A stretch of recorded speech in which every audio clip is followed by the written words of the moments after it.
मैं हूं।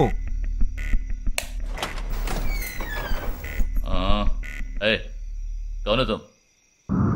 इस टाइम पे ये क्या कर रहा है? अरे क्या वस्तुना? अरे तेरा से पूछ रहा हूँ क्या कर रहा है इधर? మీతో కాస్త మాట్లాడాలి. కొంచెం మేడ మీదకి వస్తారా? ఇంత అర్ధరాత్రి ఏంటయ్యా? పొద్దున్నే రా మాట్లాడుకుందాం.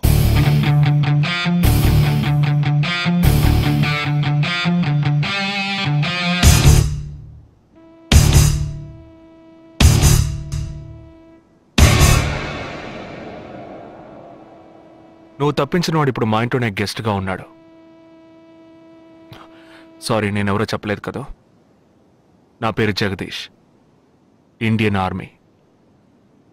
కానీ నేను అది మాత్రమే కాదు, DIA, డిఫెన్స్ ఇంటెలిజెన్స్ ఏజెన్సీలో వన్ ఆఫ్ ది స్పెషలిస్ట్, మిలిటరీలో సీక్రెట్ ఏజెంట్. ఈ విషయం నాతో వర్క్ చేసే వాళ్ళకి, నా ఫ్రెండ్స్కి, అంతెందుకు నా ఫ్యామిలీ కూడా తెలియదు. మరి ఇదంతా నీతో ఎందుకు చెప్తున్నాను అనుకుంటున్నావా? నువ్వు ప్రాణాలతో ఉండబోయేది లేదుగా.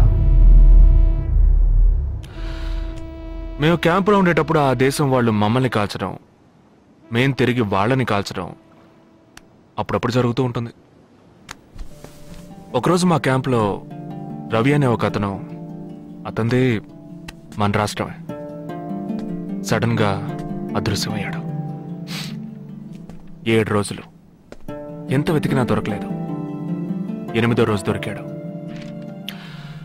పాపం వాళ్ళ క్యాంపులో చిక్కుకొని ఉంటాడు. వాడిని 7 రోజులు చిత్రహింసలు పెట్టి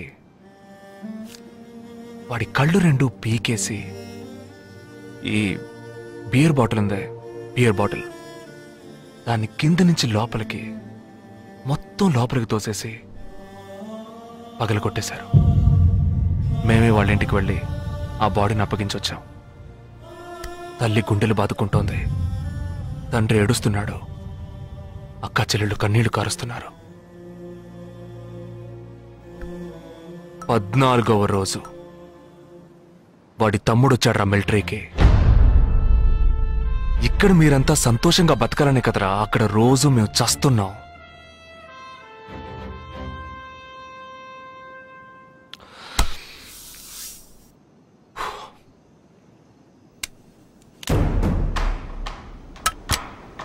ఇది లోకల్ మేడ్ గన్,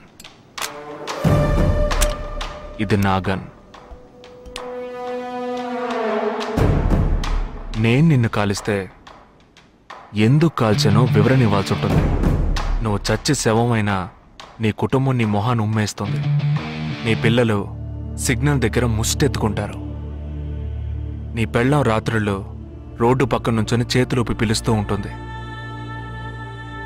అదే నిన్ను నువ్వే కాల్చుకుంటే డ్యూటీ పీరియడ్లో సూసైడ్ అని మీ ఇంట్లో ఒకరికి ఉద్యోగం వస్తుంది, PF డబ్బు వస్తుంది, పెన్షన్ ప్రతి నెల వస్తుంది.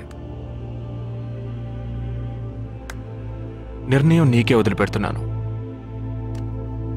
ఆ గన్ను ఏమాత్రం నా వైపు తిరిగినా నేను నిన్ను కాల్చేస్తాను.